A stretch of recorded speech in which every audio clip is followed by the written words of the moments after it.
Bolalar, barchangizga assalomu alaykum. Bu video roligimizni oxirigacha kuzatadigan bo'lsanglar, tradingda analiz uchun 3-4 soat vaqtinglarni tejashinglar mumkin bo'ladi. Video roligimiz davomida sizlarga Digash skrinerini to'liq obzor qilib beramiz. Skriner bu o'zi nima deydigan bo'lsanglar, skrinerning nastroykalarini bir marta to'g'rilab qo'yadigan bo'lsanglar, bozordagi holatlarni o'rningizga o'zi analiz qilib beradi. Sizning ishingiz esa bitimni ochib, yopish bo'ladi xolos. Ya'ni nastroykalarni to'g'rilaganingizdan so'ng уровень поддержки, уровень сопротивления, треугольник trendlarni bozorda o'zi sizga chizib beradi.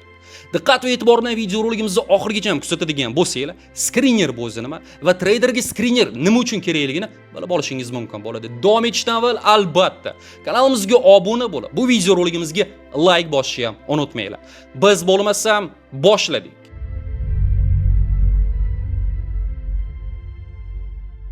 Bolalar, video rolikka davom ettirsak ham bo'ladi. Aytib o'tganimizdek, bu video roligimizda sizlarga Digash skrineri haqida to'liq ma'lumotlarni yetkazib berishga harakat qilamiz. Sirazu aytib o'tmoqchimiz. Bugungi berib o'tgan ma'lumotlarimiz boshlang'ich treyderlar uchun ozgina qiyinroq tuyulishligi mumkin bo'ladi.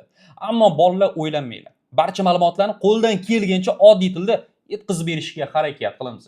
Demak, noldan boshlaymiz. Skriner bu o'zi nima va treyderga skriner nima uchun kerak? Deyli bolalar, sizlar ko'pincha trade qilayotgan paytinglar narx faqat ko'tarilayotgan aktivlarda savdo qilasizlar yoki narxi faqatgina tushayotgan aktivlarda savdo qilasizlar. Va ko'pincha savdo qilayotgan paytinglar trend liniyalarini, уровень поддержки, уровень сопротивления liniyalarini ishlatasizlar. Buning uchun sizlar Binance'ga kirib, o'zingizga kerakli vaziyatni topish uchun 7 soat vaqtinglarni analizga keltirmaysizlar.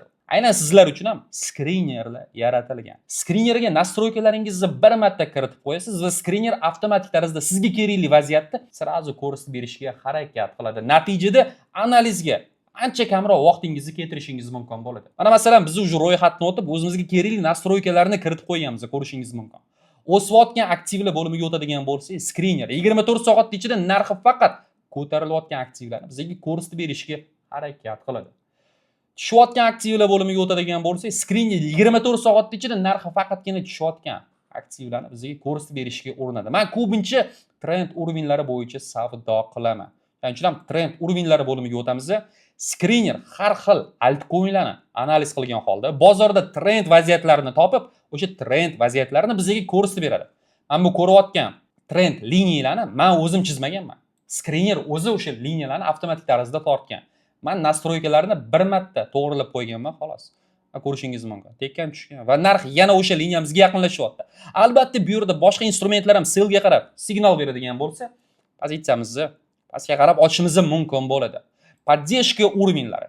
Bu bo'lim orqali skriner menga уровень поддержки va уровень сопротивления vaziyatlarini ko'rsatib berishga urinadi.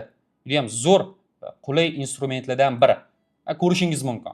Narx tegdi, tushdi va narx yana o'sha liniyamizga yaqinlashyapti. O'sha vaziyatlarni skriner menga avtomatik tarzda ko'rsatib beradi. Nastroykalarini bir marta o'rnatib qo'yganman xolos va endi analizga ancha kamroq vaqtimni ketirsam ham bo'ladi. Albatta prof trader bo'ladigan bo'lsangiz, skrinerni ishlatishingiz shart.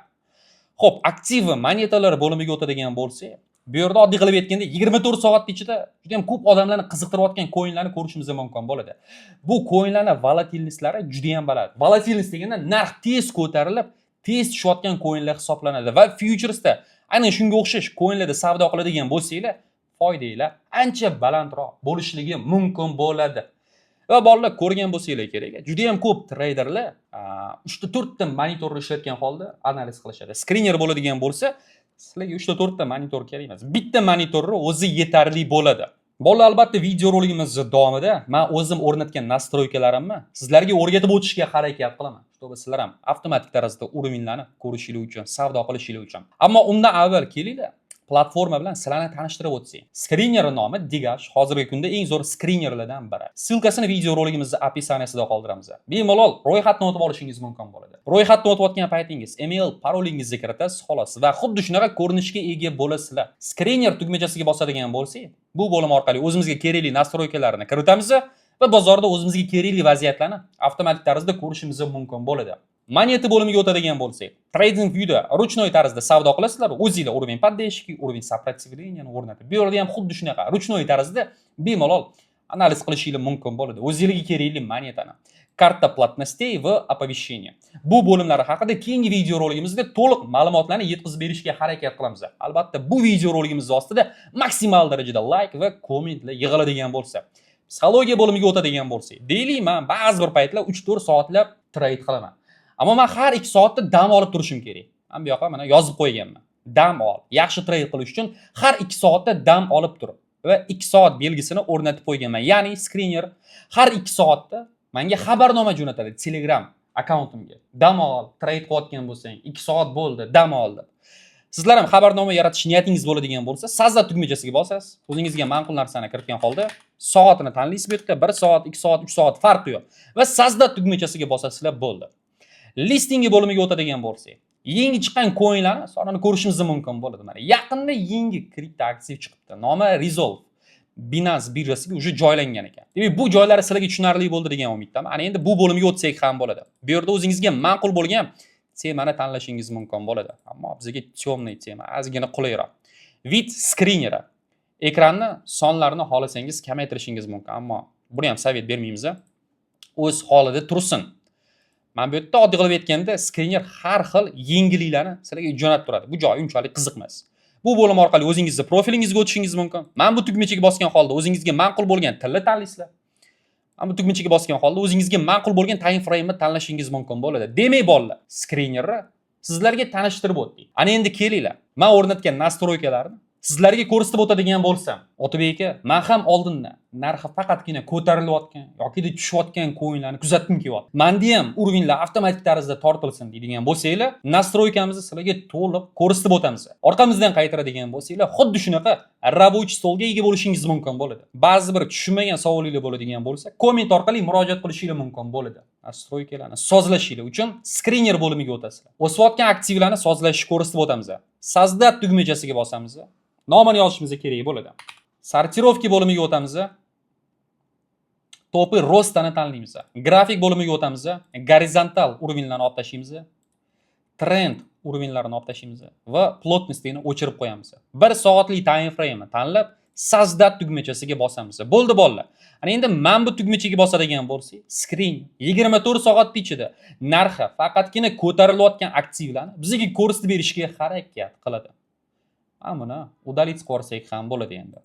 Ana endi kelinglar, tushayotgan aktivlarni, nastroykalarni ko'rsatib o'tadigan bo'lsak, xuddi shunaqa. Nomini yozishimiz kerak bo'ladi. Men bu yerda Binance Spot tanlaymiz, sortirovka bo'limiga o'tamiz.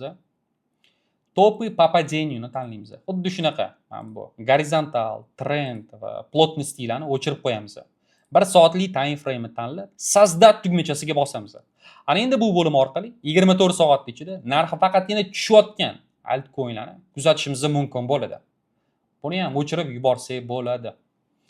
Trend urovinglari avtomatik tarzda tortilishi uchun men qanday nastroykalarni sozlashim kerak deydigan bo'lsanglar, kelinglar ko'rsatib o'tadigan bo'lsak. Sazda tugmachasiga bosamiz, nomini yozamiz va formatsiya bo'limiga o'tishimiz kerak bo'ladi. Men bu yerda trendoviy urovnini tanlaymiz. Men bu galochkani belgilaymiz va bu galochkani belgilashimiz kerak bo'ladi. Grafik bo'limiga o'tamiz. Gorizontal urovinglarni o'chirib qo'yamiz va plotностьlarni o'chirib qo'yamiz. 1 soatlik time frame ni tanlab, sazda tugmachasiga bosamiz.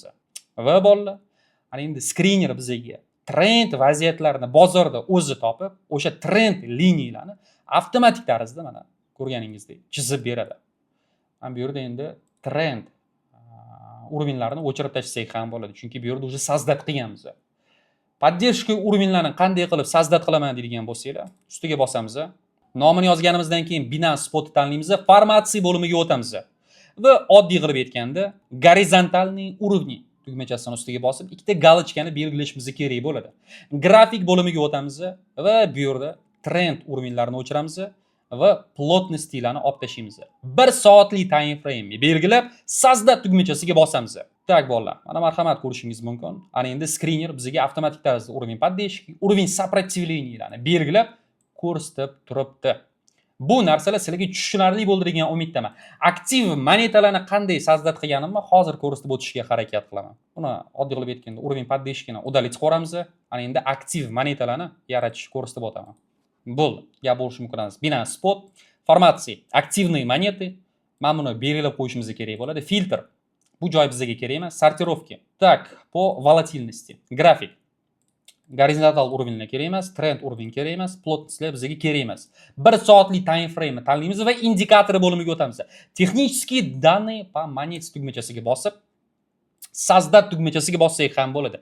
Marhamat bolalar, men sizlarga o'zimni nastroykalarimni to'liq ko'rsatib o'tishga harakat qildim. Barchasi tushunarli bo'ldi degan umiddaman. Qiyin joyi yo'q. Ana endi sizlar meni orqamdan qaytaradigan bo'lsanglar, o'sha skrinerga kirishinglar bilan faqatgina o'sayotgan va tushayotgan aktivlarni ko'rishingiz mumkin bo'ladi.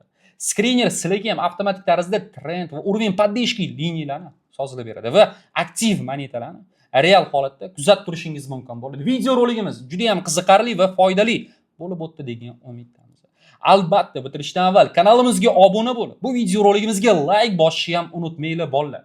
Va tradingga qiziqadigan do'stingizga albatta bu video rolikka jo'natib qo'yinglar. Xayr bolalar, sog' bo'linglar, charchamanglar.